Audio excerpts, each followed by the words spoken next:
રાજકોટમાં શ્રી અરવિંદભાઈ મણિયાર જનકલ્યાણ ટ્રસ્ટ રાજકોટ તથા પ્રહલાદ પ્લોટ જૈન સંઘના ઉપક્રમે આર્યવર્તનના અમૂલ્ય વારસાની ગુજ્જર ગરિમા દર્શાવતો દ્વિઅંકી મેગા નાટ્ય શો વીર વસ્તુપાલ તેજપાલનું ભવ્ય આયોજન કરવામાં આવ્યું હતું. ગુજરાતના ગૌરવવંત ઇતિહાસના અમર પાત્રો વસ્તુપાલ અને તેજપાલની શૂરવીરતા, પ્રજ્ઞા અને સેવાભાવથી ભરપૂર જીવનયાત્રાને આ નાટ્ય પ્રસ્તુતિમાં કલાત્મક અને ભાવસર રીતે રજૂ કરવામાં આવી. આ કાર્યક્રમ ઇતિહાસ, સાંસ્કૃતિક અને ધર્મપ્રેમી જનતા માટે એક વિશેષ આકર્ષણ બની રહ્યું હતું.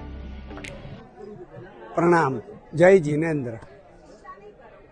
આજથી 800 વર્ષ પહેલા શ્રી હરિભદ્ર સુરીજી મહારાજ એક ભવિષ્ય કથન કર્યું અને વીર વસ્તુપાલ તેજપાલ આ અવની ઉપર અવતર્યા.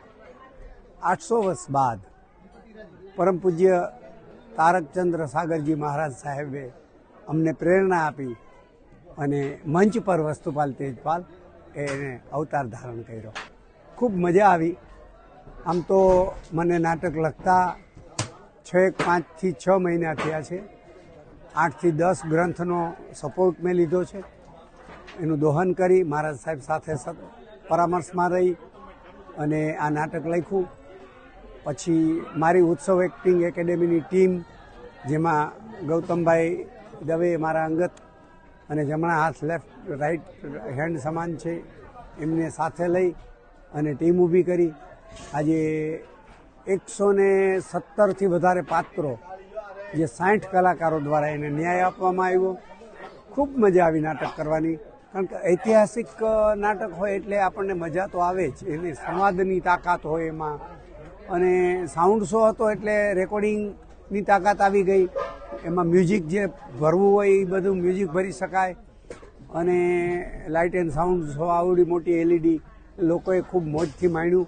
અમને પણ નાટક કરવાની ખૂબ મજા આવી.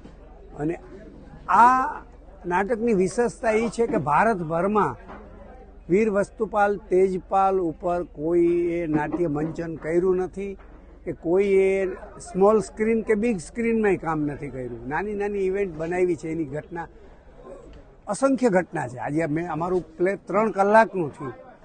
હજી ઓછામાં ઓછી 8 થી 10 ઘટનાઓ એવી છે કે જે હજી 1 કલાકનું પ્લે થઈ શકે.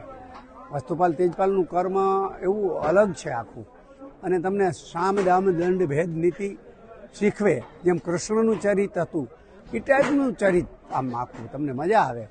એટલે ખૂબ આનંદ થયો. અને અરવિંદભાઈ મણિયાર ટ્રસ્ટનો અમને ખૂબ સહકાર મળ્યો.